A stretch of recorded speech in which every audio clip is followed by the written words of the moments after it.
Okay, എല്ലാവർക്കും നമസ്കാരം. നമുക്ക് ടെക്നിക്കൽ അനാലിസിസിൻ്റെ സെക്കൻഡ് പാർട്ടിലേക്ക് പോകാം. മറ്റേ വീഡിയോയിൽ തീർന്നില്ല, എൻ്റെ സെക്കൻഡ് പാർട്ടായിട്ട് 2 പാർട്ടായിട്ട് മാറ്റുകയാണിത്. അപ്പോൾ നമ്മൾ ഇവിടെ വോളിയത്തിനെ പറ്റിയാണ് നമ്മൾ പറഞ്ഞു നിർത്തിയത്. നമുക്ക് ഇതിനകത്ത് നമ്മൾക്ക് നെക്സ്റ്റ് പ്രധാനപ്പെട്ട മറ്റൊരു കാര്യം കൂടെ നമുക്ക് ഇതിൽ ഡിസ്കസ് ചെയ്യാം. അപ്പോൾ ഇതിനകത്ത് നമ്മൾ മെയിനായിട്ട് ഡിസ്കസ് ചെയ്യാൻ പോകുന്നത് ട്രെൻഡ് ലൈൻസ് ആണ്. മെയിനായിട്ട് ആദ്യമായിട്ട് നമ്മൾ ഡിസ്കസ് ചെയ്യാൻ പോകുന്നത്. അപ്പോൾ എന്താണ് ട്രെൻഡ് എന്ന് പറഞ്ഞു കഴിഞ്ഞാൽ, ഒരു സ്റ്റോക്കിൻ്റെ ഒരു ജനറൽ മൂവ്മെൻറ്റിനെ ആണ്. അത് ഒരു പെർട്ടിക്കുലർ ഡയറക്ഷനിലേക്ക്, ഒരു പ്രത്യേക ഡയറക്ഷനിലേക്ക് പോകുന്ന ഒരു സ്റ്റോക്ക് മൂവ് ചെയ്യുന്നതിന് നമ്മൾ ട്രെൻഡ് എന്ന് പറയുന്നത്. അപ്പോൾ ഒരു സ്റ്റോക്കിൻ്റെ ട്രെൻഡിൻ്റെ അടിസ്ഥാനത്തിലാണ്, അല്ലെങ്കിൽ അത് മനസ്സിലാക്കിയിട്ടാണ് ഒരു പ്രൊഫഷണൽ ട്രേഡർ അല്ലെങ്കിൽ ഒരു ഇൻവെസ്റ്റർ അതിൽ എക്സിറ്റ് ചെയ്യുകയും എൻട്രി ചെയ്യുകയും ചെയ്യുന്നത്. അപ്പോൾ നമുക്ക് അപ്പം മെയിനായിട്ട് നമുക്കിത് ടെക്നിക്കൽ അനാലിസിസ് മനസ്സിലാക്കുന്ന ചാർട്ട് മനസ്സിലാക്കിയിരിക്കണം. ആ ചാർട്ട് മനസ്സിലാക്കണമെങ്കിൽ ട്രെൻഡ് ലൈൻസും മനസ്സിലാക്കിയിരിക്കണം. അതുപോലെ തന്നെ ഈ ട്രെൻഡ് ലൈൻ എന്ന് പറഞ്ഞത് അത് നമ്മൾ വരയ്ക്കുന്നതാണ്. അത് നമ്മൾ നമ്മൾ അത് സ്വയം വരച്ച് പഠിക്കാൻ നമ്മൾ ശ്രമിക്കുക. അതുപോലെ തന്നെ മറ്റുള്ളവർ ചാർട്ട് പോസ്റ്റ് ചെയ്യുമ്പോൾ അവർ എന്തുദ്ദേശത്തിലാണ് ചാർട്ട് പോസ്റ്റ് ചെയ്തിരിക്കുന്നത്, അവരെങ്ങനെയാണ് അതിൻ്റെ ചാർട്ടിൽ ട്രെൻഡ് ലൈൻസ് വരച്ചിരിക്കുന്നത് മനസ്സിലാക്കുക. ഈ ട്രെൻഡ് ലൈൻ മനസ്സിലാക്കിയാൽ മാത്രമേ നമുക്കൊരു സക്സസ്ഫുൾ ആയിട്ടുള്ള ഒരു ട്രേഡറായിട്ട് മാറാൻ പറ്റും. ഇൻവെസ്റ്റ് ചെയ്യാനായിട്ട് നമുക്ക് അത് ഇൻവെസ്റ്റ് ചെയ്യുന്നതിനേക്കാൾ ഉപരിയായിട്ട് ട്രേഡേഴ്സിനാണ് കൂടുതൽ പ്രയോജനപ്പെടുന്നത്. അതേ സമയത്ത് നമ്മളൊരു സ്റ്റോക്കിൽ ബ്രേക്ക് മറ്റു കാര്യങ്ങളും മനസ്സിലാക്കാനായിട്ട് നമുക്ക് ചാർട്ട് വളരെ ഉപകാരപ്പെടും നമുക്ക് ഒരു ഇൻവെസ്റ്ററെ സംബന്ധിച്ചിടത്തോളം. ഓക്കെ, അപ്പോൾ നമ്മൾ ഇത്ര ഞാൻ പറഞ്ഞത്, നമ്മൾ സ്വയം വരച്ച് പഠിക്കാൻ നമ്മൾ ശ്രമിക്കുക. മറ്റുള്ളൊരു ചാർട്ട് റീഡ് ചെയ്യുക എന്നുള്ളതാണ്. ഞാൻ ഒരു എക്സാമ്പിൾ പറയാം. നമ്മുടെ ഒരു പ്രൊഫഷണലായിട്ടുള്ള ഒരു ഒരു അനലിസ്റ്റ് അദ്ദേഹത്തിൻ്റെ ഇൻ്റർവ്യൂവിൽ പറഞ്ഞു, അദ്ദേഹത്തിന് ഒരു സ്റ്റോക്കിൻ്റെ ചാർട്ട് 2 മിനിറ്റ് കണ്ടു കഴിഞ്ഞാൽ ആ സ്റ്റോക്ക് എങ്ങോട്ട് മൂവ് ചെന്ന് അദ്ദേഹത്തിന് പറയാൻ പറ്റുമെന്ന് പറയും. സോ ദാറ്റ് മീൻസ് എക്സ്പീരിയൻസ് നമുക്ക് വേണമെന്നുണ്ടെങ്കിൽ നമ്മളത് സ്റ്റോക്ക് സ്റ്റഡി ചെയ്ത് തന്നെ നമ്മൾ പഠിക്കണം. അതുപോലെ തന്നെ നമ്മൾ ട്രെൻഡ് ലൈൻസ് വരച്ച് പഠിച്ചെങ്കിൽ മാത്രമേ നമുക്ക് സ്വയം ചെയ്ത് നമുക്ക് ഇൻവെസ്റ്റ് ചെയ്യാനോ അല്ലെങ്കിൽ പ്രത്യേകിച്ച് നമുക്ക് ട്രേഡ് ചെയ്യാൻ പറ്റൂ എന്ന് നിങ്ങൾ മനസ്സിലാക്കുക. സോ നമ്മൾ ചാർട്ട് റീഡ് ചെയ്ത് തന്നെ പഠിക്കുക. ഓക്കെ, അപ്പോൾ എങ്ങനെയാണ് ഒരു സ്റ്റോക്കിൻ്റെ ട്രെൻഡ് നമ്മൾ മനസ്സിലാക്കുന്നത് എന്ന് വെച്ചാൽ, നമ്മുടെ ട്രെൻഡ് ലൈൻസ് ആദ്യം വരയ്ക്കുക. ആ ട്രെൻഡ് ലൈൻസ് എന്ന് പറഞ്ഞു കഴിഞ്ഞാൽ അതിൻ്റെ ഗ്രാഫ് കാണിക്കാൻ ജസ്റ്റ് ഒന്ന് പറഞ്ഞതിന് ശേഷം ഒരു സ്റ്റോക്കിൻ്റെ ഒരു എക്സാമ്പിൾ പറയുകയാണെങ്കിൽ, ഒരു മുകളിലോട്ടുള്ള ഒരു ട്രെൻഡാണെന്നുണ്ടെങ്കിൽ ആ ട്രെൻഡ് തുടങ്ങുന്നതിൻ്റെ ലോവൽ പോയിൻറ്റിൽ നിന്നിട്ട് അത് നമ്മൾ ആ ഹയസ്റ്റ് ഹൈയുടെ അതിൻ്റെ ട്രെൻഡ് തീരുന്നതിൻ്റെ ആ ലോ പോയിൻറ്റിലോട്ട് നമ്മൾ വരയ്ക്കുക. അപ്പോൾ വരയ്ക്കുന്ന കറക്റ്റായിട്ട് വരയ്ക്കണം. അത് ഞാൻ കാണിച്ചു തരാം. അതുപോലെ നോക്കി പഠിക്കുകയും വേണം. അത് തെറ്റായിട്ട് വരച്ചു കഴിഞ്ഞാൽ നമുക്ക് നമ്മുടെ കാൽക്കുലേഷനൊക്കെ തെറ്റാനുള്ള സാധ്യതയുണ്ട്. അതാണ് ഒരു അപ് ട്രെൻഡിനെ സംബന്ധിച്ചോളം അങ്ങനെയാണ്. ലോവസ്റ്റ് പോയിൻറ്റിൻ്റെ താഴെ നിന്നിട്ട് ഹയസ്റ്റ് പോയിൻറ്റ് താഴോട്ട് വരയ്ക്കുക. അപ്പോൾ 2 പോയിൻ്റ് തമ്മിൽ കണക്ട് ചെയ്ത് കഴിയുമ്പോൾ നമ്മൾ എക്സ്റ്റെൻഡ് ചെയ്ത് കഴിഞ്ഞാൽ ആ സ്റ്റോക്കിൻ്റെ മൂവ് ചെയ്യുന്നത് ആ ട്രെൻഡ് ലൈന് മുകളിലാണെന്നുണ്ടെങ്കിൽ ഒരു അപ് ട്രെൻഡായിട്ട് നമ്മളത് കണക്ക് കൂട്ടി ആ ട്രെൻഡ് തീരുന്നിടം വരെ നമുക്കത് മെയിൻറ്റെയിൻ ചെയ്ത് പോയി നമുക്ക് മാക്സിമം പ്രോഫിറ്റ് ഉണ്ടാക്കുകയും ചെയ്യാം. അതേപോലെ തന്നെ ഒരു താഴോട്ടുള്ള പോയിൻ്റ് ആണെന്നുണ്ടെങ്കിൽ ആ ഹൈജസ്റ്റിൽ നിന്ന് ആ താഴോട്ട് വരുന്നതിൻ്റെ ഹൈജസ്റ്റ് പോയിൻറ്റിലോട്ട് നമ്മൾ ഒരു ലൈൻ വരയ്ക്കുകയും ആ ലൈനെയാണ് നമ്മൾ ട്രെൻഡ് ലൈൻ എന്ന് പറയും. അപ്പോൾ അതിന് താഴെ അത് ട്രേഡ് ചെയ്യുന്നത്തോളം കാലം ആ സ്റ്റോക്ക് ഒരു ഡൗൺ ട്രെൻഡിലാണെന്ന് നമുക്ക് മനസ്സിലാക്കാൻ പറ്റും. അപ്പോൾ അടുത്തത് നമുക്ക് ഇത് മനസ്സിലാക്കാനുള്ളത് ഏത് തരത്തിലുള്ള ട്രെൻഡ്സ് ഉണ്ടെന്നുള്ളതാണ്. മെയിനായിട്ട് 3 തരത്തിലുള്ള ട്രെൻഡ് ലൈൻസ് ആണുള്ളത്. ഒന്ന് അപ് ട്രെൻഡ്, അതായത് മുകളിലോട്ട് പോകുന്നത്. 2 ഡൗൺ ട്രെൻഡ്, അതായത് താഴോട്ട് പോകുന്നത്. 3ാമത്തെ റേഞ്ച് എന്ന് പറയും, അല്ലെങ്കിൽ സൈഡ് വേസ് എന്ന് പറയും. അതായത് ആ ഒരു പെർട്ടിക്കുലർ ലെവലിൽ തന്നെ പ്രൈസ് ഇങ്ങനെ മൂവ് ചെയ്ത് മുകളിലോട്ടുമില്ല താഴോട്ടുമില്ലാതെ ട്രേഡ് ചെയ്ത് പോകുന്ന, അല്ലെങ്കിൽ ആ പ്രൈസിൻ്റെ വില ഇങ്ങനെ കുറച്ച് നാളായിട്ട് നീണ്ടു പോകുന്ന അവസ്ഥയിലാണ് നമ്മൾ റേഞ്ച് അല്ലെങ്കിൽ സൈഡ് വേസ് എന്ന് പറയുന്നത്. അപ്പോൾ നമുക്ക് ഈ ഗ്രാഫിൽ കൂടെ നമുക്ക് അതിൻ്റെ ബേസിക്കായിട്ടുള്ള ഐഡിയാസ് നമുക്ക് നിങ്ങൾക്ക് കിട്ടുമെന്ന് കരുതുന്നു. അപ്പോൾ ഒരു സ്റ്റോക്കിൻ്റെ ലോയും ഹൈയും നമ്മൾ നോക്കിയിട്ട് നമ്മൾ വരയ്ക്കുന്ന ഒരു ലൈൻ വരയ്ക്കുകയാണെന്നുണ്ടെങ്കിൽ അപ്പോൾ അങ്ങനെയാണ് നമ്മൾ ഇതിൻ്റെ ട്രെൻഡ് ഡിഫൈൻ ചെയ്യുന്നത്. അപ്പോൾ ഇപ്പം ഞാൻ ആദ്യം പറഞ്ഞ പോലെ തന്നെ ഇവിടെ ആദ്യമേ നമ്മൾ ഫസ്റ്റ് ചാർട്ടിൻ്റെ ആദ്യം നോക്കിക്കഴിഞ്ഞ് കഴിഞ്ഞാൽ ആ ലോവസ്റ്റ് പോയിൻറ്റിൽ നോക്കിക്കഴിഞ്ഞാൽ ലൈൻ വരച്ച് കഴിഞ്ഞാൽ ആ സ്റ്റോക്ക് കുറച്ച് നാളത്തേക്ക് ട്രേഡ് ചെയ്യുന്നത് ആ ലൈൻ്റെ മുകളിൽ തന്നെയാണ് നമുക്ക് മനസ്സിലാക്കുക. അതിനുശേഷം ഒരു വലിയൊരു എന്താ പറയുക ഒരു അപ് ട്രെൻഡ് സംഭവിച്ച ശേഷം വീണ്ടും ആ സ്റ്റോക്ക് താഴോട്ട് പോകുന്ന കാഴ്ച നമുക്ക് കാണാൻ പറ്റും. അപ്പോൾ അവിടുത്തെ ഏറ്റവും ഹൈ പോയിൻറ്റിൻ്റെ ടോപ്പിൽ നിന്ന് താഴോട്ട് വരുന്ന സമയത്ത് ഈ ലെവലിൽ അവർ വീണ്ടും ഒരു ലൈൻ വരച്ചിരിക്കുന്നു. അപ്പോൾ നമുക്ക് അതിൻ്റെ താഴെ ആ സ്റ്റോക്ക് ട്രേഡ് ചെയ്യുന്ന സമയത്ത് ആ സ്റ്റോക്ക് ഡൗൺ ട്രെൻഡ് ആണെന്നും അതിനുശേഷം ആ സ്റ്റോക്ക് കുറച്ച് നാളായിട്ട് ഒരു സപ്പോർട്ടും റെസിസ്റ്റൻറ്റ് ലെവലിലും ഇടയ്ക്ക് കുറച്ചാളിങ്ങനെ മൂവ് ചെയ്യും, സൈഡ് വേസ് മൂവ് ചെയ്യുന്നത് കാണാം. അതിന് നമ്മൾ ആദ്യം പറഞ്ഞ റേഞ്ച് അല്ലെങ്കിൽ സൈഡ് വേസ് ട്രെൻഡ് എന്ന് പറയുന്നത്. അതായത് നമുക്ക് ഈ ഒറ്റ ചാർട്ടിൽ കൂടെ up trend, down trend, side vase trend എന്ന് നമുക്ക് ബേസിക്കായിട്ടുള്ള കാര്യങ്ങൾക്ക് മനസ്സിലായി കാണും എന്ന് കരുതുന്നു. നമുക്കൊരു ചാർട്ടിൽ കൂടെ തന്നെ ഞാനത് എക്സ്പ്ലെയിൻ ചെയ്തു തരാം. ഹിന്ദുസ്ഥാൻ പെട്രോളിയത്തിൻ്റെ ചാർട്ടാണ് ഇവിടെ ഞാൻ കാണിച്ച 2 കൊല്ലത്തെ ചാർട്ടാണ്. ആ ചാർട്ടിൽ ആദ്യമേ നിങ്ങളെല്ലാം നോക്കുക, വോളിയം മനസ്സിലാക്കുക. അതുപോലെ തന്നെ അതിൻ്റെ സപ്പോർട്ട് ആൻഡ് റെസിസ്റ്റൻസ് ലൈൻ ഞാൻ ഗ്രീൻ ലൈൻ വരച്ചിട്ടുണ്ട്, അത് കണ്ട് മനസ്സിലാക്കുക. അതുപോലെ തന്നെ ഓരോ ബ്രേക്കൗട്ട് ഓരോ സപ്പോർട്ട് ലെവൽ, റെസിസ്റ്റൻറ്റ് ലെവലും അത് ബ്രേക്കൗട്ട് കഴിഞ്ഞിട്ട് എങ്ങനെ പോകുന്നു എന്ന് നിങ്ങൾ മനസ്സിലാക്കാൻ ശ്രമിക്കുക.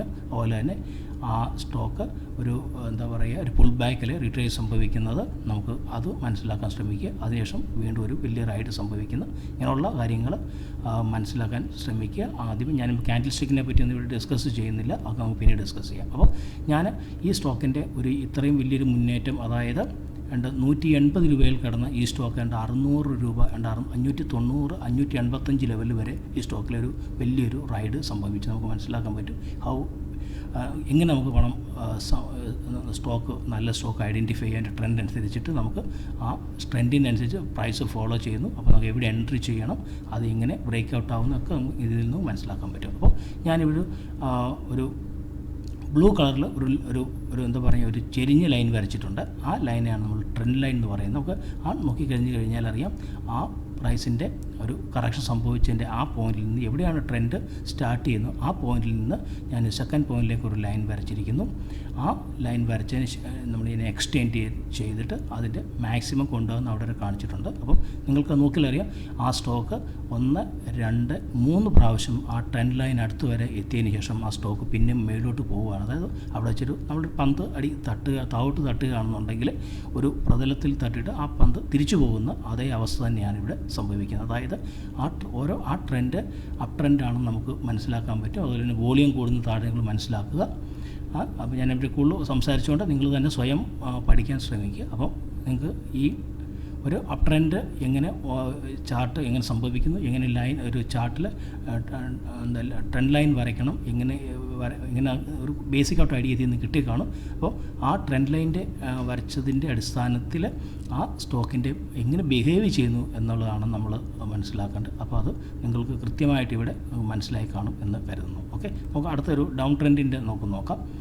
സൺ ഫാർമ പലരും ഡിസ്കസ് ചെയ്ത സ്റ്റോക്കാണ് നമ്മുടെ ഗ്രൂപ്പുകളിലൊക്കെ. അതിൻ്റെ പ്രൈസ് മൂവ്മെൻറ്റ് എങ്ങനെ നമ്മൾ എൻട്രി ചെയ്യും, നമ്മൾ പറയാം നെവർ മാരി സ്റ്റോക്ക് എന്ന് പറയാറുണ്ട്. അത് നമ്മളൊക്കെ ഉണ്ട്. എനിക്ക് പോലും അബദ്ധം പറ്റിയ സ്റ്റോക്കുകൾ കയ്യിരിപ്പുണ്ട്. നമ്മൾ സപ്പോർട്ട് താഴെ പോലും വിൽക്കാതെ കയ്യിരിക്കുക, പലപ്പോഴും ശ്രദ്ധിക്കാതെ പോകുന്നതും അല്ലെങ്കിൽ സമയം കിട്ടാതെ പോകുന്നതും നമ്മൾ പഠിക്കാതെ പോകുന്നതൊക്കെ പല കാരണങ്ങളാണ്. ഈ നമ്പർ ഓഫ് സ്റ്റോക്സ് നമ്മുടെ കൂടുന്നതുകൊണ്ടൊക്കെ പല കാരണങ്ങളുണ്ട് ഇതിനകത്ത്. എന്തായാലും നമ്മൾ ഇത് പഠിക്കാൻ ശ്രമിക്കുക, നമ്മൾ അപ്ലൈ ചെയ്യാൻ ശ്രമിക്കുക. ഓക്കെ, മിസ്റ്റേക്സ് എല്ലാവർക്കും സംഭവിക്കാം. അപ്പോൾ ഈ സൺ ഫാർമയുടെ കാര്യം പറയുകയാണെന്നുണ്ടെങ്കിൽ ഒരു കൊല്ലത്തെ ജൂലൈ ഒരു കൊല്ലത്തെ ചാർട്ടാണ്. 2016 ജൂലൈ തൊട്ട് ഈ ജൂലൈ വരെയുള്ള ജൂൺ പകുതി വരെയുള്ള ജൂൺ പകുതി വരെയുള്ള ചാർട്ടാണ് കാണിച്ചിരിക്കുന്നത്. ആ സൺ ഫാർമ 850 ലെവലിൽ നിന്ന് ഒരു ഒരു ഫോൾ സംഭവിച്ചിരിക്കുകയാണ് ആ സ്റ്റോക്കിൽ. ഏകദേശം ഒരു 500 ലെവലിലേക്ക് ഏകദേശം ഒരു 350 രൂപയുടെ കറക്ഷനാണ് ആ സ്റ്റോക്കിൽ സംഭവിക്കുന്നത്. നമുക്ക് നോക്കിയാലറിയാം. ഞാനത് വീണ്ടും ഞാൻ പറയുന്നു, ഞാൻ ആരോസ് ഇട്ടിരിക്കുന്ന നിങ്ങൾ മനസ്സിലാക്കുക. വോളിയത്തിൻ്റെ ആരോസ് ഓരോ ഡൗൺ ട്രെൻഡ് സംഭവിക്കുമ്പോൾ ഞാനത് കൃത്യമായിട്ട് ഇവിടെ മാർക്ക് ചെയ്തിട്ടുണ്ട്, കണ്ട് മനസ്സിലാക്കുക. ഞാൻ ബാക്കി കാര്യങ്ങൾ പറയാം. അതിൽ റെസിസ്റ്റൻസും സപ്പോർട്ട് നിങ്ങൾ ഇനിയും എക്സ്പ്ലെയിൻ ചെയ്യേണ്ട കാര്യമില്ല. നിങ്ങൾ ചാർട്ട് ഒന്ന് പോസ് ചെയ്തിട്ട് നോക്കി മനസ്സിലാക്കുക. ഓക്കെ. അപ്പം അതിൻ്റെ ഹയർ ഹൈ എന്ന് പറയുന്നത്, അതിൻ്റെ ടോപ്പ് എന്ന് പറയുന്നത് 850 രൂപയ്ക്ക് അടുത്താണ്. ആ പോയിന്റിൽ നിന്നിട്ട് ഞാൻ സെക്കൻഡ് പോയിൻ്റ് ഒരു ആ സ്റ്റോക്ക് ഒരു കറക്ഷൻ 800 ലെവലിൽ അതിൻ്റെ സപ്പോർട്ട് ലെവൽ ക്ലോസ് ചെയ്ത് താഴെ വന്നിരിക്കുന്നു. ആ വന്ന സ്റ്റോക്ക് വീണ്ടും ഒരു തിരിച്ചുപോക്ക് നമുക്കിവിടെ കാണാൻ പറ്റും. ആ 800 ക്ലോസ് ചെയ്തെങ്കിൽ പോലും ആ പഴയ ഹൈയിലെത്തുന്നതിന് മുമ്പ് സ്റ്റോക്ക് വീണ്ടും ഒരു കറക്ഷനാണ് സംഭവിക്കുന്നത്. പിന്നും ആ 800 താഴെ പോയിച്ച് അപ്പോൾ വീണ്ടും ഒരു കറക്ഷനുള്ള സാധ്യതയാണ് കാണുന്നത്. തീർച്ചയായിട്ടും വോളിയം നോക്കുക, വോളിയം കുറഞ്ഞ് വരുന്നതിലൂടെ മനസ്സിലാക്കാൻ പറ്റും. അപ്പോൾ അതിനകത്ത് ആളുകൾക്ക് ഇപ്പോൾ അതൊക്കെ ഇൻട്രസ്റ്റ് കുറഞ്ഞു എന്നതിനാണ് അർത്ഥമുള്ളത്. എന്നിട്ട് ആ സ്റ്റോക്ക് അപ്പോൾ അപ്പോൾ ഫസ്റ്റ് പോയിന്റിൽ നിന്ന് ഞാൻ സെക്കൻഡ് പോയിന്റിലേക്ക് ഒരു ലൈൻ വരച്ച് അതിനെ എക്സ്റ്റെൻഡ് ചെയ്തപ്പോൾ നമുക്കറിയാം ആ സ്റ്റോക്ക് വീണ്ടും മൂന്നാമത് അടുത്ത സപ്പോർട്ട് ലെവൽ അതിൻ്റെ ക്ലോസ് ചെയ്തിട്ട് അത് താഴോട്ട് പോകുന്നു. അവിടെ ഇവിടെ ഒരു ഗ്യാപ്പ് ഡൗൺ കാണും, ഇവിടെ ഗ്യാപ്പ് കണ്ടു, ഇത് ഗ്യാപ്പ് ഡൗൺ എന്ന് പറയും. ആ ഗ്യാപ്പ് ഡൗണിൽ കൂടെ വീണ്ടും ഒരു വലിയ ഫോൾ സംഭവിക്കുന്നു. ആ ഫോൾ സംഭവിച്ച സ്റ്റോക്ക് വീണ്ടും അതിൻ്റെ അടുത്ത സപ്പോർട്ട് ലെവലിൽ എത്തുകയാണ്. ആ സപ്പോർട്ട് ലെവലിൽ എത്തി ഇവിടെ ഒരു വലിയൊരു ക്യാൻഡിൽ സ്റ്റിക്ക് ഇവിടെ കാണാൻ പറ്റും. പക്ഷേ ഇതിനെപ്പറ്റി ഞാൻ കൂടുതൽ പറയുന്നില്ല. ഇവിടെ ഒരു പ്രൈസ് റിജക്ഷൻ എന്നാണ് ഇങ്ങനെയൊക്കെ പറയുന്നത്. ഓക്കെ. അവിടെ വെച്ച് കഴിഞ്ഞാൽ ആ സെല്ലേഴ്സ് വളരെ താത്തിക്കൊണ്ട് വന്ന സാധനം ആ 600 ലെവലിലെത്തി കഴിഞ്ഞപ്പോൾ ബയേഴ്സ് പതുക്കെ കയറി. അപ്പോൾ നമ്മൾ തിരിച്ച് ആ ബയേഴ്സ് പിടിമുറുക്കുന്നതുകൊണ്ടാണ് അത് പിന്നെ ഒരു കയറ്റം സംഭവിക്കുന്നത്. ആ സമയത്തിന് വോളിയം കൂടുന്നത് ഞാനിവിടെ കാണിച്ചിട്ടുണ്ട്. വീണ്ടും ആ സ്റ്റോക്ക് 700 ലെവലിൽ പോയതിന് ശേഷം എന്നാൽ നമുക്ക് നമ്മുടെ ട്രെൻഡ് ലൈന് താഴെ അവിടെ ടച്ച് ചെയ്തിട്ട് ക്രോസ് ചെയ്യുന്നില്ല. അതിനർത്ഥം വീണ്ടും ആ സ്റ്റോക്കിൻ്റെ പ്രൈസ് പിന്നെ ഒരു കറക്ഷനുള്ള സാധ്യതയെ കാണുന്നു. വീണ്ടും അത് ആ 700 ലെവലിൽ താഴെ പോകുന്നു. പിന്നെ അതൊരു 600 ലെവലിൽ എത്തുന്നതാണ് നമുക്ക് മനസ്സിലാകുന്നത്. 600 ലെവലിൽ മുകളിലായിട്ടാണ്. അപ്പോൾ ഒന്ന് നമ്മൾ മനസ്സിലാക്കേണ്ടത്, ഇത് തൊട്ട് മുമ്പ് സംഭവിച്ച ആ കറക്ഷന് ആ ലെവലിൽ എന്താ പറയുക, ഇപ്പം നമ്മൾ കണ്ട ലെവലിൽ എത്തിയിട്ടില്ല. അതായത് നമ്മൾ ഇവിടെ ഒരു ചെരിഞ്ഞ ലൈൻ വരയ്ക്കുകയാണെന്നുണ്ടെങ്കിൽ ആ ലെവൽ താഴെ പോയില്ല എന്നർത്ഥം. ആ സ്റ്റോക്കിന് അവിടെ ചെറിയൊരു സപ്പോർട്ട് കിട്ടി എന്നർത്ഥം. ആ ലെവൽ താഴോട്ട് പോകണം. പിന്നെ ഇവിടെ തന്നെ ഒരു കറക്ഷനാണ് സംഭവിക്കാനുള്ള സാധ്യത. അതല്ല സംഭവിച്ചിരിക്കുന്നത്.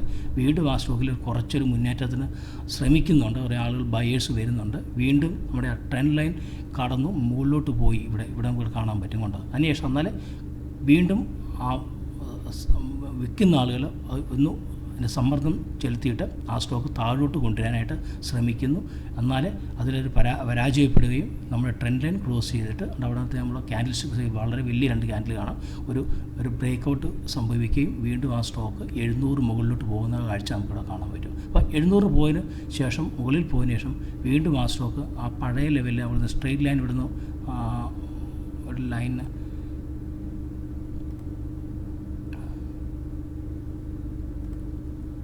അപ്പം നമുക്ക് വേണമെങ്കിൽ ഇവിടെ ഞാൻ ഒരു ലൈൻ വരച്ച് കാണിക്കാം. ഉണ്ട് നിങ്ങൾക്ക് ഇങ്ങനെ വേണം നമുക്ക് ഒരു ലൈൻ വരയ്ക്കാം. ഉണ്ട് ആ ലൈൻ ഞാനിങ്ങനെ ഇവിടെ ലൈൻ വരച്ചു. ആ ലൈൻ വരച്ച സമയത്ത് കഴിച്ചാൽ നിങ്ങൾ നോക്കിയാൽ അറിയാം ആ ലെവലിൽ മുകളിലോട്ട് വീണ്ടും ആ സ്റ്റോക്ക് പോകുന്നില്ല. അപ്പോൾ വീണ്ടും അവിടെ സെല്ലേഴ്സ് പിടിമുറുക്കുന്നത് കാണാം. എന്നിട്ട് ആ സ്റ്റോക്ക് വീണ്ടും 700 ലെവലിൽ താഴെ വരികയും വീണ്ടും ആ സ്റ്റോക്ക് ഒരു കറക്ഷൻ സംഭവിക്കുകയും ചെയ്യുകയാണ്. അപ്പോൾ നിങ്ങൾ മനസ്സിലാക്കാൻ ഞാനിവിടെ വീണ്ടും ഒരു ട്രെൻഡ് ലൈൻ വരച്ചിട്ടുണ്ട്. അതായത് ഈ 610 ലെവലിലേക്ക്. പിന്നെ അതിൻ്റെ നെക്സ്റ്റ് ലെവൽ എന്ന് പറഞ്ഞാൽ ഈ ലെവൽ ഞാൻ ആ 2 ലൈൻ കണക്റ്റഡ് ലൈൻ വരച്ചിട്ട് ഞാൻ എക്സ്റ്റെൻഡ് ചെയ്തു. അപ്പോൾ ഇവിടെ എന്തിനാണ് ഞാനിത് വരച്ചു എന്ന് കഴിഞ്ഞാൽ ആ സ്റ്റോക്ക് ഒരു കറക്ഷൻ ആ ട്രെൻഡ് ലൈന് താഴെ വന്നെങ്കിൽ വീണ്ടും അത് തിരിച്ചു പോയതിന് ശേഷം ഈ ഭാഗത്തെത്തി കഴിയുമ്പോൾ അവിടെ ഗ്യാപ്പ് ഡൗൺ സംഭവിക്കുന്ന വളരെ അതിൻ്റെ വോളിയം നോക്കിയാൽ അറിയാം. അത് ഞാൻ ഒരു ആരോ കാണിച്ചിട്ടുണ്ടോ, കണ്ടവൻ ആളുകൾ സെൽ ചെയ്യുന്നൊരവസ്ഥയാണ് ഇവിടെ കാണുന്നത്. അതിനു മുമ്പ് ആ ഫോൾ സംഭവിക്കുന്ന സമയത്തും വോളിയം ഗ്രാജുവലി ഡിക്രീസ് ചെയ്ത് നമുക്കിവിടെ കാണാൻ പറ്റും. വോളിയം കുറയുന്നത് നമുക്ക് കാണാൻ പറ്റും. അപ്പോൾ ഇവിടെ ഒരു ഗ്യാപ്പ് ഡൗൺ സംഭവിക്കുന്നു. അതിനുശേഷം ആ സ്റ്റോക്കിൽ വലിയൊരു ഫോൾ സംഭവിക്കുന്നു.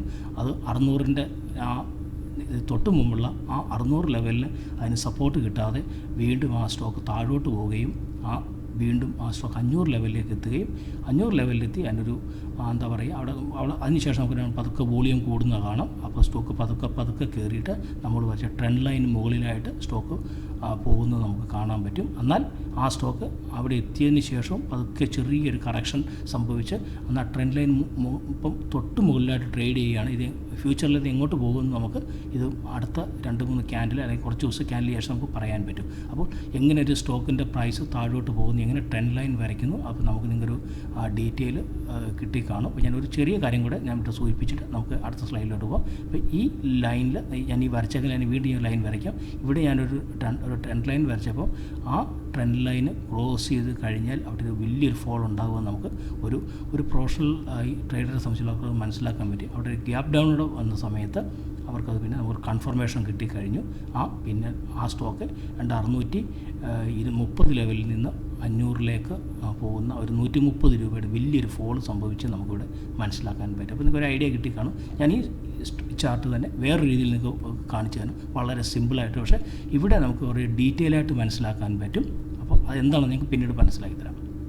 ഓക്കെ, ഈ കണ്ട അതേ സ്റ്റോക്കിൻ്റെ സൺ ഫാർമസ്യൂട്ടിക്കൽ ചാർട്ട് 523 രൂപയിലാണ് ട്രേഡ് ചെയ്യുന്നത്. നമ്മൾ കണ്ട 523 ഇവിടെ കാണാം.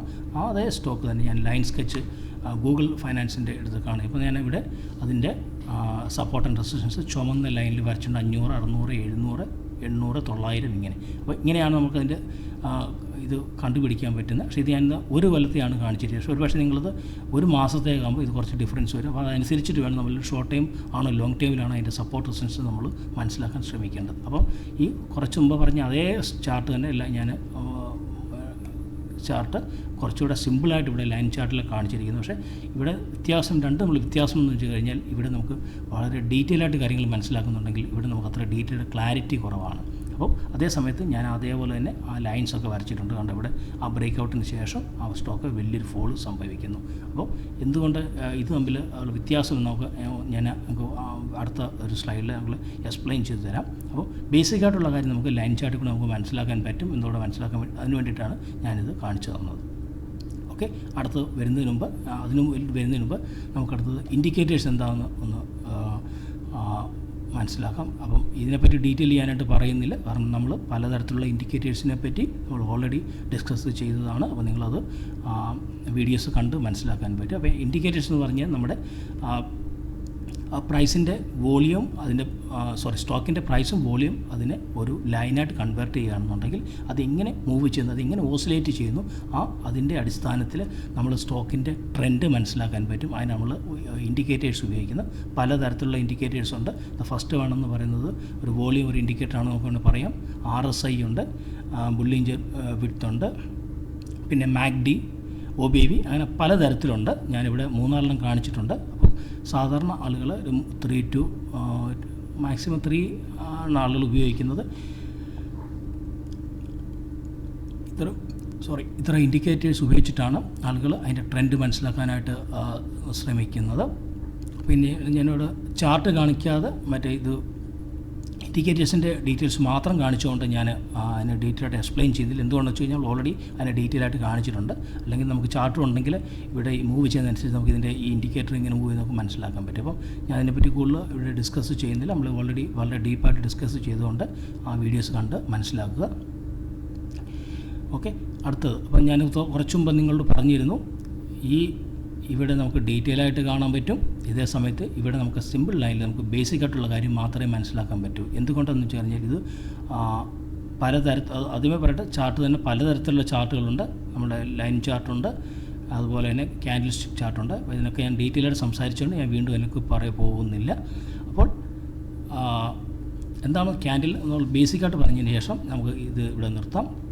അപ്പോൾ ക്യാൻഡിൽ എന്ന് പറഞ്ഞ് സ്റ്റിക്ക് എന്താ കാണിക്കുന്നത് പറഞ്ഞാൽ ഒരു സേർട്ടൻ പീരീഡിലേക്കുള്ള ചാർട്ടിൻ്റെ മൂവ്മെൻറ്റ്. അത് പീരീഡ് എന്ന് പറഞ്ഞു കഴിഞ്ഞാൽ അത് നമ്മൾ ചാർട്ട് സെലക്ട് ചെയ്യുന്നതനുസരിച്ച് ചിലർ ഡേ ട്രേഡേഴ്സ് ആണെന്നുണ്ടെങ്കിൽ 5 മിനിറ്റിൻ്റെ, 15 മിനിറ്റിൻ്റെ, അരമണിക്കൂർ, 1 മണിക്കൂർ, 4 മണിക്കൂറിൻ്റെ ചാർട്ട് അവർ സെറ്റ് ചെയ്യാറുണ്ട്. അതുപോലെ തന്നെ സ്വിംഗ് ട്രേഡ് ചെയ്യുന്നവരാണെന്നുണ്ടെങ്കിൽ 4 മണിക്കൂർ, ഒരു ദിവസം, ഒരാഴ്ച, അങ്ങനെയുള്ള സ്വിംഗ് ട്രേഡും അതുപോലെ മറ്റേ പൊസിഷൻ ട്രേഡ് ചെയ്യുന്നവരൊക്കെ അത് സെറ്റ് ചെയ്യാറുണ്ട്. അപ്പോൾ ലോങ് ടൈം ഇൻവെസ്റ്റ് ചെയ്യുന്നവരാണെന്നുണ്ടെങ്കിൽ സാധാരണ എന്താ പറയുക ഡെയിലി, വീക്കിലി, മന്ത്ലി, ഇയർലി ചാർട്ടൊക്കെ നോക്കാറുണ്ട്. അപ്പം നമ്മളത് എങ്ങനെ ഉപയോഗിക്കുന്നു അതനുസരിച്ചിട്ടാണ് നമ്മൾ ചാർട്ടിൽ നമ്മളിത് സെറ്റ് ചെയ്യുന്നത്. ഓക്കെ, അപ്പോൾ എന്താണ് ക്യാൻഡിൽ സ്റ്റിക്ക് അല്ലെങ്കിൽ എന്തുകൊണ്ട് ഉദ്ദേശിക്കുന്നത് വെച്ച് കഴിഞ്ഞാൽ, ഒരു സ്റ്റോക്കിൻ്റെ പെർട്ടിക്കുലർ ടൈം നമുക്ക് ഫോർ എക്സാമ്പിൾ ഒരു ദിവസം നമുക്ക് എടുക്കുകയാണെന്നുണ്ടെങ്കിൽ ആ ഒരു സ്റ്റോക്കിൻ്റെ ഓപ്പൺ ചെയ്യുന്നത് ഇവിടെ കാണാം. ഇവിടെ 2 തരത്തിലുള്ള ക്യാൻഡിലുണ്ട്. ഒന്ന് ബുള്ളിഷ് ക്യാൻഡിൽ, ഒന്ന് ബെയറിഷ് ക്യാൻഡിൽ എന്ന് നമുക്ക് വേണമെങ്കിൽ പറയാം. അത് 2 കളറിൽ കാണിച്ചിരിക്കുന്നു. അതിനകത്ത് തുടങ്ങുന്ന സമയം, അതിൽ ക്ലോസ് ചെയ്യുന്ന സമയം, ലോ ആൻഡ് ഹൈ, ഈ 4 കാര്യങ്ങളാണ് ഒരു ക്യാൻഡിലിൽ ഉണ്ടാകുന്നത്. അതിൻ്റെ ടൈം ഫ്രെയിം എന്ന് പറയും നമ്മൾ പറഞ്ഞ പോലെ തന്നെ നമ്മൾ സെലക്ട് ചെയ്യുന്നതിന് 5 മിനിറ്റ്, 15 മിനിറ്റ് തൊട്ട് ഒരു ദിവസമോ ഒരാഴ്ച, ഒരു മാസമോ, ഇയറൊക്കെ നമുക്ക് സെലക്ട് ചെയ്യാം. നമ്മൾ ചാർട്ടിലത് സെലക്ട് ചെയ്യുന്നത് നമ്മളത് ചാർട്ടിൻ്റെ ഡീറ്റെയിൽ ആയിട്ട് നമ്മൾ പഠിച്ചിട്ടുള്ളതിന് അതിൽ ഡീറ്റെയിലായിട്ട് പോകുന്നില്ല. അപ്പോൾ നിങ്ങൾ ആ വീഡിയോസ് കണ്ട് മനസ്സിലാക്കുക. അപ്പോൾ ഈ 4 കാര്യങ്ങളുടെ അടിസ്ഥാനത്തിലാണ് ഒരു ക്യാൻഡിൽ ഫോം ചെയ്യുന്നത്. അത് ബെയറിഷ് ആണ്.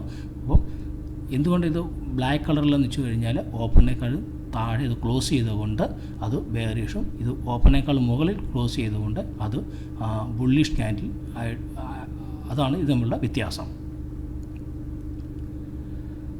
അപ്പോൾ ഇത് പ്രൈസിൻ്റെ ഈ 4 കാര്യങ്ങളുടെ റെപ്രസെൻറ്റേഷനാണ് നമ്മൾ ഒരു ക്യാൻഡിൽ കൂടെ നമ്മൾ മനസ്സിലാക്കുന്നത്. അപ്പോൾ ഇതിൽ കൂടെ നമ്മൾ എന്താ മനസ്സിലാക്കുന്നത് വെച്ചാൽ, പലതരത്തിലുള്ള ആളുകൾ പല സ്ഥലത്തിരുന്ന് ഒരു സ്റ്റോക്കിൽ ഇൻവെസ്റ്റ് ചെയ്യുക, ട്രേഡ് ചെയ്യുന്ന സമയത്ത് അവരുടെ മനസ്സിൽ അവരിടുന്ന വിലയുടെ അനുസരിച്ച്, അതാണ് നമ്മൾ ഹ്യൂമൻ സൈക്കോളജി നമ്മൾ ആദ്യമേ പറഞ്ഞു. ഇതിൻ്റെ കൃത്യമായ ഒരു ഗ്രാഫായിട്ടാണ് നമ്മൾ ക്യാൻഡിലിനെ കാണുന്നത്. ഓക്കെ, അപ്പോൾ ഞാൻ കൂടുതൽ ഡീറ്റെയിൽ ആയിട്ട് നമ്മൾ പഠിച്ചുകൊണ്ട് നമ്മൾ ഡീറ്റെയിൽ പോകുന്നില്ല. അടുത്തത്, അപ്പോൾ നമ്മൾ ടെക്നിക്കൽ അനാലിസിസ് നമ്മൾ ഈ 2 സെക്ഷനിൽ കൂടെ മനസ്സിലാക്കി കഴിഞ്ഞു. അതിന് മുമ്പത്തെ സെക്ഷനിലൂടെ നമ്മൾ ഫണ്ടമെൻ്റൽ അനാലിസിസ് എന്ന് നമ്മൾ മനസ്സിലാക്കി കഴിഞ്ഞു. ഇനിയിപ്പം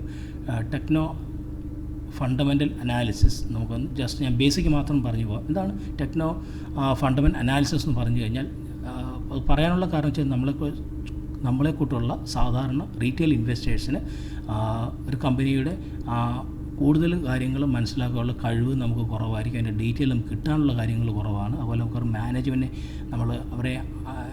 അവരിൽ നമുക്ക് ഡീറ്റെയിൽ കിട്ടാൻ, നമ്മുടെ വലിയ വലിയ ആളുകൾ ഇൻവെസ്റ്റേഴ്സ് ആണെന്നുണ്ടെങ്കിൽ അവർ കമ്പനിയിൽ നേരിട്ട് പോയിട്ട് അവർ കമ്പനിയുടെ പ്രവർത്തനം മറ്റ് കാര്യങ്ങൾ മനസ്സിലാക്കുകയും അതിൻ്റെ തലപ്പത്തിരിക്കുന്ന ആളുകൾ ചോദിച്ച് മനസ്സിലാക്കി വെച്ചിട്ട് അവർക്ക് ഇൻവെസ്റ്റ് ചെയ്യാൻ പറ്റും. സ്വാഭാവികമായിട്ടും നമ്മളെക്കൂട്ടുള്ള 100 സ്റ്റോക്ക് 200 500 സ്റ്റോക്ക് മേടിക്കുന്ന ആളുകൾക്ക് അതിനുള്ള ഫെസിലിറ്റി കിട്ടാനുള്ള സാധ്യത വളരെ കുറവാണ്. അതിനുള്ള അവരെ ചെയ്യാനുള്ള സാധ്യതയും വളരെ കുറവാണ്. അപ്പോൾ നമുക്ക് ചെയ്യാൻ പറ്റുമെന്ന് പറഞ്ഞു കഴിഞ്ഞാൽ, നമ്മുടെ മുമ്പിലുള്ള ഡാറ്റ, പ്രൈസ്, അതുപോലെ തന്നെ വോളിയം, ഫണ്ടമെൻ്റലാണെന്നുണ്ടെങ്കിൽ നമ്മൾ പറഞ്ഞ പോലെ മറ്റുള്ള കാര്യങ്ങൾ അവരുടെ കമ്പനിയുടെ ഫൈനാൻഷ്യൽ ഡാറ്റയുടെ പുറത്ത് മാത്രമേ നമുക്ക് ഇൻവെസ്റ്റ് ചെയ്യാനോ ട്രേഡ് ചെയ്യാനോ പറ്റത്തുള്ളൂ. അപ്പോൾ നമ്മളത് പഠിച്ചിട്ട് ചെയ്യുക. അപ്പോൾ ഈ എന്തുകൊണ്ട് ഞാൻ ആദ്യമേ പറഞ്ഞു, ഒരു ഇൻവെസ്റ്ററെ സംബന്ധിച്ചിടത്തോളം അവർ കൂടുതൽ ഫണ്ടമെൻ്റൽ കാര്യങ്ങൾക്കാണ് കൂടുതൽ ഇമ്പോർട്ടൻസ് കൊടുക്കുന്നുണ്ടെങ്കിൽ, ഒരു ട്രേഡിനെ സംബന്ധിച്ചിടത്തോളം ടെക്നിക്കലായിട്ടുള്ള കാര്യങ്ങൾക്ക് കൂടുതൽ ഇമ്പോർട്ടൻസ് വെച്ചാൽ അവർക്ക് ഫണ്ടമെൻ്റൽ നോക്കാറ് തന്നെ ഉണ്ടാവില്ല. പക്ഷേ അതേ സമയത്ത് ഒരു റീറ്റെയിൽ ഇൻവെസ്റ്ററെ സംബന്ധിച്ചിടത്തോളം, ട്രേഡിങ്ങിൽ നിന്ന് ഞാൻ പറയുന്നത് ഒരു ഡേ ട്രേഡ് നിങ്ങൾ ചെയ്യുന്ന ആളാണെന്നുണ്ടെങ്കിൽ ഫണ്ടമെൻ്റൽ നോക്കാൻ പറയുന്നില്ല. നമ്മളെ സംബന്ധിച്ചിടത്തോളം ഒരു സ്റ്റോക്ക് മേടിക്കുന്ന സമയത്ത് അതിൻ്റെ ഫണ്ടമെൻ്റലും കൂടെ നോക്കിയിട്ട് മനസ്സിലാക്കിയിട്ട് പോവുകയാണെന്നുണ്ടെങ്കിൽ, നമ്മൾ ആദ്യമേ പറഞ്ഞ പോലെ ഫണ്ടമെൻ്റൽ എന്ന് പറഞ്ഞാൽ നമ്മൾ എന്ത് മേടിക്കണം, ടെക്നിക്കൽ എന്ന് പറഞ്ഞാൽ എപ്പോൾ മേടിക്കണം, രണ്ടും കൂടെ കമ്പൈൻ ചെയ്തിട്ട് നമ്മൾ സ്വന്തമായിട്ട് നമ്മുടേതായ ഒരു മെത്തേഡ് കണ്ടുപിടിക്കുകയും നമ്മൾ ഉണ്ടാക്കുകയും ചെയ്തത് എല്ലാ ട്രേഡേഴ്സും എല്ലാ ഇൻവെസ്റ്റേഴ്സും അവരുടെ രീതിയിൽ തന്നെ നമ്മൾ അവരുടേതായ ഒരു സ്റ്റൈൽ ഡെവലപ്പ് ചെയ്യുകയാണ് ചെയ്യുന്നത്. അത് അവർ നിത്യമായിട്ട് അവരുടെ പഠനം കൊണ്ടാണ് അവർ ഡെവലപ്പ് ചെയ്യുന്നതും അത് മറ്റുള്ളവർക്ക് പഠിച്ചതിന് ശേഷം. അല്ലാതെ നമ്മൾ ഏതെങ്കിലും ഒരു ടി വിയിൽ കൂടെ അല്ലെങ്കിൽ ഏതൊരു അനൗൺസ് ചെയ്യുകയാണ് ഇന്ന സ്റ്റോക്ക് മേടിക്കാൻ പറഞ്ഞ് ബ്ലൈൻഡ്ലി ഇരിക്കുകയാണ് ഏറ്റവും നല്ലത്. ഞാൻ അതിനെപ്പറ്റി കൂടുതൽ സംസാരിക്കുന്നില്ല, നമ്മുടെ സബ്ജക്റ്റ് ഇല്ലാത്തതുകൊണ്ട്. അതായത് നമ്മുടെ പണം കൊടുത്ത് നമ്മൾ ഇൻവെസ്റ്റ് ചെയ്യുമ്പോൾ നമുക്ക് നമ്മുടേതായ രീതിയിലുള്ള ഒരു കണ്ടെത്തലുകൾ അതിനെപ്പറ്റി നമുക്ക് അനുമാനങ്ങൾ നമ്മൾ സ്വയം ഉണ്ടായിരിക്കണം. അല്ലാതെ മറ്റുള്ളവർ പറഞ്ഞിട്ട് മാത്രമല്ല ഇൻവെസ്റ്റ് ചെയ്യേണ്ടത്. നമ്മുടെ ഹാർഡ് ഏൺ മണിയാണ്, പ്രത്യേകിച്ച് ലോങ് ടൈമിലൊക്കെ ആണെന്നുണ്ടെങ്കിൽ അറിയാതെ വളരെ വളരെ എന്താ പറയുക കള്ളക്കളികളൊക്കെ നടക്കുന്നുണ്ട്. എല്ലാ സ്ഥലങ്ങളിലുള്ള പോലെ തന്നെ ഇതിനകത്തും ഉണ്ടെന്നുള്ള കാര്യങ്ങൾ മനസ്സിലാക്കുക. അപ്പം രണ്ടും കൂടെ കമ്പൈൻ ചെയ്തിട്ട് ഇൻവെസ്റ്റ് ചെയ്യുക അല്ലെങ്കിൽ ട്രേഡ് ചെയ്യുകയാണെന്നുണ്ടെങ്കിൽ നമ്മുടെ നഷ്ടം നമുക്ക് വളരെ കുറയ്ക്കാനായിട്ട് സാധിക്കും. അതുകൊണ്ട് അതിൻ്റെ ഡീറ്റെയിൽ ആയിട്ട് പോകേണ്ട, ഇപ്പം നമ്മൾ പോകേണ്ട കാര്യമില്ല. നമ്മൾ പറഞ്ഞ ഈ ഫണ്ടമെൻ്റലും ടെക്നിക്കലും കൂടെ കമ്പൈൻ ചെയ്തിട്ട് നമുക്കൊരു സ്വന്തമായ രീതിയിൽ നമ്മൾ അതിനെ നമ്മൾ സ്റ്റോക്കിനെ സ്റ്റഡി ചെയ്തതിന് ശേഷം നമ്മൾ ഇൻവെസ്റ്റ് ചെയ്യാൻ ശ്രമിക്കുക, അല്ലെങ്കിൽ വാങ്ങുക വിൽക്കാനോ ശ്രമിക്കുക. അപ്പോൾ നിങ്ങൾക്ക് എന്താണ് ഒരു സ്റ്റോക്കിൽ ഇങ്ങനെ ഇൻവെസ്റ്റ് ചെയ്യണം, അല്ലെങ്കിൽ സ്റ്റോക്ക് മാർക്കറ്റിൽ ഇൻവെസ്റ്റ് ചെയ്യണം എന്നുള്ളത് ഈ 5 സെക്ഷനുള്ള ബേസിക്കായിട്ടുള്ള കാര്യങ്ങൾ മനസ്സിലാക്കി കാണും എന്ന് ഞാൻ കരുതുന്നു. വളരെ സിമ്പിളായ രീതിയിൽ എനിക്കറിയാവുന്ന രീതിയിൽ ഞങ്ങൾക്ക് എക്സ്പ്ലെയിൻ ചെയ്ത് തന്നിട്ടുണ്ട്. എൻ്റെ പരിമിതിക്ക് ഉള്ളിൽ നിന്ന് ഞാൻ ആദ്യമേ പറയുന്നത്, ഞാനൊരു പ്രൊഫഷണലായിട്ടുള്ള ആളല്ല, നിങ്ങളോട്ടുള്ള ഒരു സാധാരണ ഇൻവെസ്റ്ററാണ്. ഞാൻ BCom പോലും പഠിച്ചിട്ടുള്ള ആളല്ല. എൻ്റെ ജോലി അതല്ല. ഇത് മറ്റുള്ളവർ കണ്ടും കേട്ടും ഓൺലൈനിൽ കൂടെ ഒക്കെ ഞാൻ സ്വയം പഠിച്ചതാണ്. അപ്പം നിങ്ങളും ഇത് പഠിക്കണമെന്നുണ്ടെങ്കിൽ സ്വയമായിട്ട് സമയം കണ്ടെത്തുക. അപ്പം ഈ 5 വീഡിയോ തയ്യാറാക്കാൻ വേണ്ടിയിട്ട് എനിക്ക് ഏകദേശം 2 ആഴ്ച സമയം പോയി. ഈ 5 ചെയ്യുന്ന സമയത്ത് എൻ്റെ 1-2 സ്റ്റോക്ക് താഴോട്ടും പോയി. നിങ്ങൾ അതും കൂടെ മനസ്സിലാക്കുക. അപ്പോൾ സാരമില്ല, അത് തിരിച്ചു കയറും. അപ്പോൾ നമ്മൾ ടൈം സ്പെൻഡ് ചെയ്യുക, പഠിക്കുക. പഠിച്ചതിന് ശേഷം മാത്രം ഇൻവെസ്റ്റ് ചെയ്യാനോ മാർക്കറ്റിൽ ട്രേഡ് ചെയ്യാനോ ശ്രമിക്കുക. അപ്പോൾ നിങ്ങൾക്കൊരു ബേസിക്കായിട്ടുള്ള കാര്യം ഇതിൽ നിന്ന് മനസ്സിലായി കാണും എന്ന് കരുതുന്നു. അപ്പോൾ ഞാൻ 1-2 കാര്യങ്ങളുടെ ബേസിക്കായിട്ടുള്ള കാര്യങ്ങൾ പുതിയ ആളുകൾക്ക് പറഞ്ഞു തന്നിട്ട് ഞാൻ ഇവിടെ ഇത് നിർത്തുക. ആദ്യമേ ചെയ്യേണ്ടത്, അപ്പോൾ ഏറ്റവും പുതിയ ആളുകളാണെന്നുണ്ടെങ്കിൽ ഞാൻ ആദ്യമേ പറഞ്ഞ പോലെ തൊട്ട് മുമ്പത്തുള്ള നമ്മുടെ എന്താ പറയുക വീഡിയോസിൽ നമ്മൾ മ്യൂച്വൽ ഫണ്ടിനെ പറ്റി വളരെ ഡീറ്റെയിൽ ആയിട്ട് സംസാരിച്ചിട്ടുണ്ട്. നിങ്ങൾക്ക് മാർക്കറ്റിനെ പറ്റി ഇൻവെസ്റ്റ്മെൻറ്റ് ഒന്നും അറിയാൻ പറ്റാത്ത പുതിയ ആളെന്നുണ്ടെങ്കിൽ അത് ആദ്യം പഠിച്ചതിന് ശേഷം ആദ്യമേ ഒരു ഇൻവെസ്റ്റ്മെൻറ്റ് അതിൽ തുടങ്ങുക. അപ്പോൾ നമുക്ക് ബേസിക്കായിട്ടുള്ള അതും സ്റ്റോക്ക് തന്നെയാണ് ബേസിക്കലി ആളുകൾ അതിൻ്റെ വാങ്ങുകയും വിൽക്കുകയും ചെയ്യുന്നതാണ്. അതിനകത്ത് റിസ്ക് വളരെ കുറയും. അതിൽ ഒരു SIP ആയിട്ട് നമ്മൾ തുടങ്ങുന്നതാണ് വളരെ നല്ലത്. അപ്പോൾ അതിൻ്റേതായ ലിമിറ്റേഷൻസ് അതിലുമുണ്ട്, എങ്കിൽ പോലും റിസ്ക് വളരെ കുറവാണ്. ഓക്കെ, ഒട്ടും അറിയാത്ത ആളാണെങ്കിൽ, അഥവാ നിങ്ങൾക്ക് സ്റ്റോക്കിൽ ഡയറക്റ്റായിട്ട് ഇൻവെസ്റ്റ് ചെയ്യാനുള്ള താല്പര്യമുണ്ടെന്നുണ്ടെങ്കിൽ നമുക്ക് ആദ്യമേ ചെയ്യേണ്ടത് 1-2 സ്റ്റോക്കുകൾ, നമുക്ക് അറിയാവുന്ന സ്റ്റോക്കുകൾ, നമുക്ക് ചുറ്റുമുള്ള നമ്മൾ മേടിക്കുന്ന സാധനങ്ങളോ അല്ലെങ്കിൽ അറിയാവുന്ന കമ്പനിയോ, അങ്ങനെ നിങ്ങൾക്ക് വളരെ പരിചയമുള്ള ഏതെങ്കിലും 1-2 സ്റ്റോക്കുകൾ നിങ്ങൾ ആദ്യം സെലക്ട് ചെയ്യുക. ആ ചെയ്ത സ്റ്റോക്ക് നിങ്ങൾ വാച്ച് ചെയ്യുക. അതിൻ്റെ പ്രൈസ് മൂവ്മെൻറ്റ് വാച്ച് ചെയ്യുക. അല്ലാതെ സ്റ്റോക്ക് മാർക്കറ്റ് കേട്ട് അറിയാൻ വയ്യ, ആരെങ്കിലും പറഞ്ഞിട്ട് നാളെ ഒരു ബ്രോക്കർ എടുത്തിട്ട് പോയി അക്കൗണ്ട് തുടങ്ങി 100 അത് മേടിയില്ല, 100 ഇത് വയ്ക്കുക എന്നതല്ല ചെയ്യേണ്ടത്. അതൊക്കെ പലരും ചെയ്യാറുണ്ട്, ഞാനുൾപ്പെടെ ആളുകൾ അങ്ങനെയാണ് ആദ്യം ചെയ്തത്. അതിൻ്റേതായ നഷ്ടവും കോട്ടവും ഒരുമാതിരിപ്പെട്ട എല്ലാവർക്കും സംഭവിച്ചിട്ടുണ്ട്. അത് നിങ്ങൾക്കും അത് ഉണ്ടാകാതിരിക്കട്ടെ എന്ന് കരുതിയാണ് ഞാനിത് അറിയാവുന്ന ഡീറ്റെയിലിൽ ഞാൻ നിങ്ങൾക്ക് പറഞ്ഞു തരാൻ ശ്രമിക്കുന്നത്. അപ്പോൾ അത് മനസ്സിലാക്കാൻ വേണ്ടിയിട്ട് നിങ്ങൾ കുറച്ച് സ്വയം അധ്വാനിക്കുക, സ്വയം പഠിക്കാൻ ശ്രമിക്കുക. അപ്പോൾ 1-2 സ്റ്റോക്കിൽ ആദ്യം തുടങ്ങുക. അതിൻ്റെ പ്രൈസ് മൂവ്മെൻറ്റ് വാച്ച് ചെയ്യുക. അതുമായിട്ട് സംബന്ധിച്ച ന്യൂസുകൾ വാച്ച് ചെയ്യുക. പ്രൈസ് ആ സ്റ്റോക്ക് വർഷങ്ങളായിട്ട് അതിൻ്റെ പ്രൈസ് എങ്ങനെ മൂവ് ചെയ്യുന്നു മനസ്സിലാക്കുക. അതേപോലെ തന്നെ ആ കമ്പനിയുടെ വെബ്സൈറ്റിൽ പോയിട്ട് അവരുടെ പ്രോഡക്ട്സ്, അങ്ങനെയുള്ള കാര്യങ്ങൾ, അവരുടെ ഫൈനാൻഷ്യൽ ഡാറ്റാസ്, അവരുടെ ആനുവൽ റിപ്പോർട്ട്സ്, അതിൻ്റെ കമ്പനിയുടെ തലപ്പത്തിരിക്കുന്നതിൽ എന്ത് പറയുന്നു, ഇങ്ങനെയുള്ള കാര്യങ്ങളൊക്കെ മനസ്സിലാക്കാൻ ശ്രമിക്കുക. ഒരു ദിവസം ഒരു അരമണിക്കൂർ നിങ്ങൾ സ്പെൻഡ് ചെയ്താൽ വൈകുന്നേരം വീട്ടിലെത്തിയതിന് ശേഷം കമ്പ്യൂട്ടറിൽ സ്പെൻഡ് ചെയ്താൽ മതി. അപ്പോൾ അതിന് ശേഷം 2 എന്നുള്ളത് 5, 10, 15 എന്നായിട്ട് നമ്മുടെ അത് ഇൻക്രീസ് ചെയ്യുക നമ്പർ ഓഫ് സ്റ്റോക്സ്. അപ്പോൾ നിങ്ങൾക്ക് സ്ഥിരമായിട്ട് വാച്ച് ചെയ്യുന്ന ഒരാൾക്ക് ഒരു 1-2 കൊല്ലം വാച്ച് ചെയ്ത് കഴിഞ്ഞാൽ ഒരു സ്റ്റോക്കിൻ്റെ പ്രൈസ് മൂവ് ചെയ്യുന്നതിന് വളരെ ഈസി ആയിട്ട് മനസ്സിലാക്കാൻ പറ്റും. ചില സ്റ്റോക്ക് നിങ്ങൾ വാച്ച് ചെയ്യുന്ന സ്റ്റോക്കുകൾ നിങ്ങൾക്ക് ഈ നമ്മൾ പറഞ്ഞ സപ്പോർട്ട് റെസിസ്റ്റൻസ് ലെവലിൽ തന്നെ മൂവ് ചെയ്യുന്ന സ്റ്റോക്കുകൾ അതനുസരിച്ച് പല പ്രാവശ്യം വിൽക്കുകയും വാങ്ങുകയും ചെയ്യും, നമുക്ക് ലാഭം ഉണ്ടാക്കാനും പറ്റും. അപ്പോൾ ബേസിക്കായിട്ട് 2 സ്റ്റോക്കിൽ തുടങ്ങുക, പിന്നെ പതുക്കെ ഇൻക്രീസ് ചെയ്യുക.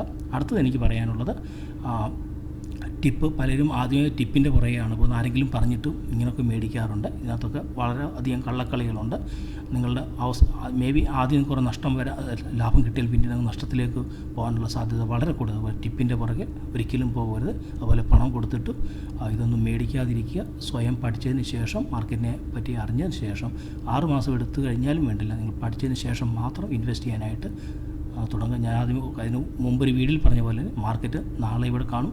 125 കൊല്ലമായിട്ട് BSE സെൻസസ് നിലവിലുണ്ട്. ഇന്നതിൻ്റെ ഏറ്റവും ടോപ്പിൽ ഇന്നലെ ക്ലോസ് ചെയ്തിരിക്കണം 31,500 മറ്റും. അപ്പോൾ അതേ സമയത്ത് ഈ 125 കൊല്ലം കൊണ്ട് എത്ര ട്രേഡേഴ്സ്, ഇൻവെസ്റ്റേഴ്സ് ഇവർ ഇൻവെസ്റ്റ് ചെയ്തിരിക്കാം, അവരതിൽ പിന്മാറിയിരിക്കാം, ആത്മഹത്യ ചെയ്തിരിക്കാം, എത്ര പേര് പണം ഉണ്ടാക്കാതിരിക്കാം, പലരും നഷ്ടപ്പെടുത്തിയിരിക്കാം. അത് വെച്ചാൽ നിങ്ങളുടെ പണം എന്താ പറയുക കളയാതെ നമ്മൾ അത് മാർക്കറ്റ് നാളെയുണ്ട്, അതുകൊണ്ട് ധൃതി വെക്കേണ്ടതാണ് ഞാൻ ഉദ്ദേശിച്ചത്. വളരെ ധൃതി വെക്കാതെ കാര്യങ്ങൾ പഠിച്ച് പതുക്കെ കാര്യങ്ങൾ മനസ്സിലാക്കി ചെയ്യുക. അതേപോലെ തന്നെ വീഡിയോസ് കണ്ടതിന് ശേഷം വെറുതെ ഒരു ലൈക്ക് ഇടാതെ അല്ലെങ്കിൽ ഇഷ്ടപ്പെട്ടു എന്ന് പറയുക മാത്രം. ഇതിൻ്റെ കാര്യങ്ങൾ പഠിച്ചതിന് ശേഷം അറിയാവുന്ന കാര്യങ്ങൾ നമ്മൾ എന്താ പറയുക അത് ഡിസ്കസ് ചെയ്യുമ്പോൾ അത് നമ്മുടെ അറിവ് കൂടുതൽ വർദ്ധിപ്പിക്കാനും സാധിക്കും. നമുക്ക് കൂടുതൽ അതനുസരിച്ച് നമുക്ക് നമ്മുടെ അറിവ് വർദ്ധിക്കാനും സാധിക്കും. നമുക്കനുസരിച്ച് ട്രേഡ് ചെയ്യാനും ഇൻവെസ്റ്റ് ചെയ്യാനും കൂടുതൽ പ്രോഫിറ്റ് ഉണ്ടാക്കാനും പറ്റും. അപ്പം അങ്ങനെ തുടങ്ങുക. അടുത്ത പോയിന്റ് പറയാനുള്ളത്, നമുക്ക് സ്റ്റോക്കിൽ ഈവൻ ഒരു ദിവസത്തേക്കാൾ നിങ്ങൾ ഇൻവെസ്റ്റ് ചെയ്യാൻ ശ്രമിക്കുന്നെങ്കിൽ, ഒരു ദിവസത്തെ കാര്യങ്ങൾ ഒരാഴ്ചത്തേക്കായിരിക്കും മേടിക്കാൻ ഒരു സ്റ്റോക്ക് ഉദ്ദേശിക്കുന്നത്, ഒരു മാസത്തേക്കായിരിക്കും ഉദ്ദേശിക്കുന്നത്. പക്ഷേ നിങ്ങൾ എപ്പോഴും മനസ്സിൽ വെക്കുക, ആ സ്റ്റോക്ക് ഒരു പക്ഷേ 1 കൊല്ലമോ 2 കൊല്ലമോ നിങ്ങളുടെ കയ്യിൽ ഇരിക്കാനുള്ള സാധ്യതയുണ്ട്. അതിനർത്ഥം നമ്മുടെ കയ്യിൽ അധികം വരുന്ന പണം മാത്രമേ നമ്മൾ ഫ്യൂച്ചറിലേക്ക് നമ്മൾ മാറ്റി വെച്ചിരിക്കുന്ന പണം മാത്രമേ നമ്മൾ ഇൻവെസ്റ്റ് ചെയ്യാവൂ. അല്ലാതെ കടം മേടിച്ചിട്ട് ഒരിക്കലും ഇൻവെസ്റ്റ് ചെയ്യരുത്. നമുക്ക് അത്യാവശ്യം വേണ്ട പണം എടുത്തിട്ട് ഇൻവെസ്റ്റ് ചെയ്യരുത്. നമുക്ക് അധികം വേണ്ട പണം അതുപോലെ ലോങ് ടേമിലേക്ക് ഇൻവെസ്റ്റ് ചെയ്യാനായിട്ട് ആദ്യമേ ശ്രമിക്കുക. ഒരിക്കലും ഒരു 2 കൊല്ലത്തെ എക്സ്പീരിയൻസ് ഇല്ലാത്ത ആളുകൾ ട്രേഡ് ചെയ്യാൻ ഒരിക്കലും ശ്രമിക്കരുത്. മാർക്കറ്റിനെ മനസ്സിലാക്കാൻ ശ്രമിക്കരുത്. ആദ്യം ഇൻവെസ്റ്റ് ചെയ്യുക, പിന്നീട് നിങ്ങളുടെ സമയമനുസരിച്ച് ട്രേഡിങ് പഠിച്ചതിന് ശേഷം ട്രേഡ് ചെയ്യാനായിട്ട് ശ്രമിക്കുക. അതേപോലെ തന്നെ ഡേ ട്രേഡിംഗ് എന്ന് പറഞ്ഞാൽ വളരെ റിസ്ക് ഉള്ളതാണ്. നമ്മൾ സ്ഥിരമായിട്ട് മോണിറ്റർ ചെയ്യണം. അപ്പോൾ നമ്മൾ ജോലിയും മറ്റു കാര്യങ്ങളും ഉണ്ടെങ്കിൽ നമ്മുടെ കോൺസെൻട്രേഷൻ നമ്മുടെ കരിയറിനെ ബാധിക്കാൻ സാധ്യതയുണ്ട്. അതുകൊണ്ട് തൽക്കാലത്തേക്ക് നിങ്ങൾ ഇൻട്രാഡേ ഒരിക്കലും ചെയ്യരുത്. ട്രേഡിംഗ് ഉണ്ടെങ്കിൽ ഞാൻ ആദ്യമേ പറഞ്ഞ പോലെ സ്വിംഗ് ട്രേഡിങ്ങോ അല്ലെങ്കിൽ പൊസിഷൻ ട്രേഡിങ്ങോ ചെയ്യുക. അതിൻ്റെ ഡീറ്റെയിൽ നമുക്ക് പിന്നീട് സംസാരിക്കാം. അപ്പോൾ കഴിവതും അത് ഇൻവെസ്റ്റ് ചെയ്യുക, പിന്നീട് പഠിച്ചതിന് ശേഷം മാത്രം ട്രേഡ് ചെയ്യുക. അതുപോലെ തന്നെ അടിസ്ഥാനപരമായി ഇൻവെസ്റ്റ് ചെയ്തതിന് ശേഷം നമ്മുടെ ജോലിയൊക്കെ നല്ല നിലയിലെത്തിയതിന് ശേഷം നമുക്കൊരു ഫണ്ടമെൻ്റലായിട്ട് നമ്മുടെ എന്താ പറയുക നമ്മുടെ ഫൈനാൻഷ്യൽ ഫണ്ടമെൻ്റൽ ആണെങ്കിൽ സ്ട്രോങ് ആണെന്നുണ്ടെങ്കിൽ അങ്ങനെയുള്ള ആളുകളാണ് ശരിക്കും പറഞ്ഞാൽ ട്രേഡിങ്ങിലേക്ക് വരുന്നത്. നമ്മുടെ അതിനെപ്പറ്റിയുള്ള അറിവ് കൂട്ടുക, അതുപോലെ തന്നെ നമ്മുടെ സാമ്പത്തികമായ അടിത്തറ ഉള്ള ഈ രണ്ടും കൂടെ ഉള്ള ആളുകളാണ് ട്രേഡിങ്ങിലേക്ക് ശരിക്കും പറഞ്ഞാൽ വരേണ്ടത്. അതല്ലാതെ അല്ലാതെ ചെയ്യുന്നതാണ് നമ്മൾ ഗാംബ്ലിംഗ് എന്നാണ് പറയപ്പെടുന്നത്. അപ്പോൾ ഞാൻ കൂടുതൽ ഡീറ്റെയിൽ പിന്നീട് നമുക്ക് മറ്റു വീഡിയോസ് സംസാരിക്കും. ബേസിക്കായിട്ടുള്ള കാര്യങ്ങൾ മനസ്സിലാക്കി കാണും എന്ന് കരുതുന്നു. അപ്പം ഈ ടെക്നോ ഫണ്ടമെൻ്റൽ എന്ന് പറഞ്ഞാൽ നമുക്ക് റിസ്ക് കുറയ്ക്കാനായിട്ട് നല്ലൊരു മാർഗ്ഗമാണ്. നിങ്ങളത് പഠിച്ചതിന് ശേഷം ട്രൈ ചെയ്യുക. എങ്ങനെ സ്റ്റോക്ക് സെലക്ട് ചെയ്യണം നോക്കും, പിന്നീട് അടുത്ത വേറൊരു വീഡിയോയിൽ ഞാൻ നിങ്ങൾക്ക് മനസ്സിലാക്കി തരാൻ പറ്റും. അപ്പോൾ ബേസിക്കായിട്ടുള്ള കാര്യങ്ങൾ ഈ 5 വീഡിയോയിൽ കൂടി നിങ്ങൾ മനസ്സിലാക്കി കാണും എന്ന് കരുതുന്നു. ഞാൻ തൽക്കാലം ഇവിടെ നിർത്തുകയാണ്. നന്ദി, നമസ്കാരം എല്ലാവർക്കും. ഇപ്പം ഇൻവെസ്റ്റ്മെൻറ്റിൻ്റെ ഈ 5 സെക്ഷനിൽ കൂടെ പലതരത്തിലുള്ള ഇൻവെസ്റ്റ്മെൻറ്റിനെ പറ്റി എനിക്കറിയാവുന്ന കാര്യങ്ങൾ ഞാൻ നിങ്ങൾക്ക് പറഞ്ഞു തന്നിട്ടുണ്ട്. നിങ്ങൾ ഇത് കാണുകയും അതിൻ്റെ സീരിയസ്നെസ് എടുത്ത് ഇത് പഠിക്കുകയും ചെയ്യുകയാണെന്നുണ്ടെങ്കിൽ നിങ്ങൾക്ക് ഇത് വളരെ പ്രയോജനപ്പെടും എന്ന് ഞാൻ കരുതുന്നു. നന്ദി, നമസ്കാരം.